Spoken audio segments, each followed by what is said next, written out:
இப்போ நம்ம முட்டை குழம்பு எப்படி செய்கிறதுன்னு பார்க்க போகிறோம். ஒரு கடாயில் ஒரு 3 ஸ்பூன் எண்ணெய் போட்டுக்கிறேன்.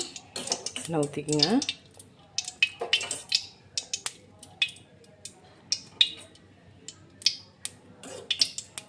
மூணு ஸ்பூன் எண்ணெய் ஊற்றி வச்சு இப்போ நம்ம எடுத்து வச்ச பட்டை,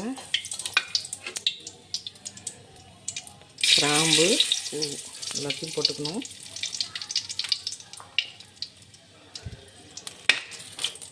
இதில் ஒரு பச்சை மிளகாய் போட்டுருக்கேன். பச்சை மிளகாய் போட்டு வெங்காயம், கருவேப்பிலை எல்லாத்தையும் போட்டுக்கங்க.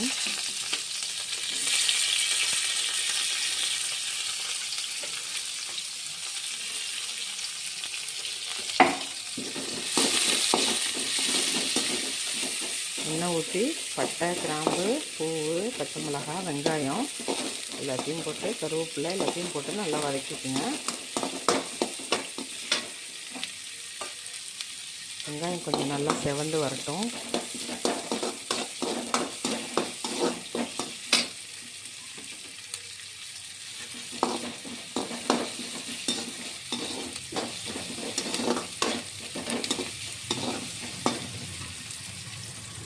நம்ம சேனலை நீங்கள் சப்ஸ்கிரைப் பண்ணி வச்சுக்கிட்டிங்கன்னா தான் நம்ம அப்பப்போ போடுற வீடியோஸ்லாம் உடனுக்குடனே வரும். அதில் பெல் ஐக்கானை கிளிக் பண்ணி வச்சுக்கோங்க.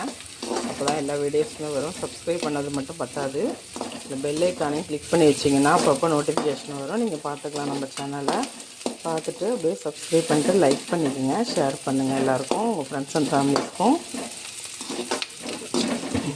நான் எங்கள் வீட்டில் எப்படி செய்வோமோ அதே மாதிரி நான் செஞ்சு காட்டிகிட்டு இருக்கேன்.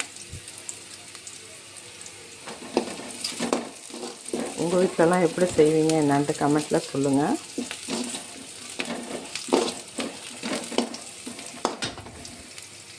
வெங்காயம் செவந்துருச்சு.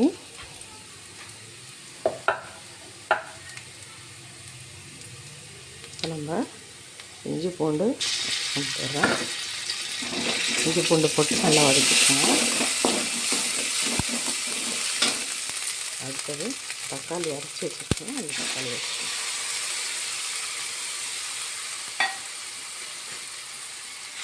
தக்காளி போட்டு நல்லா வதக்கிக்கோங்க.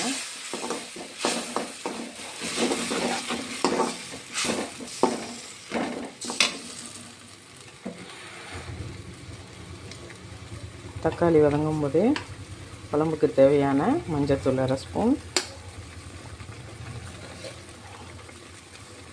மல்லித்தூள்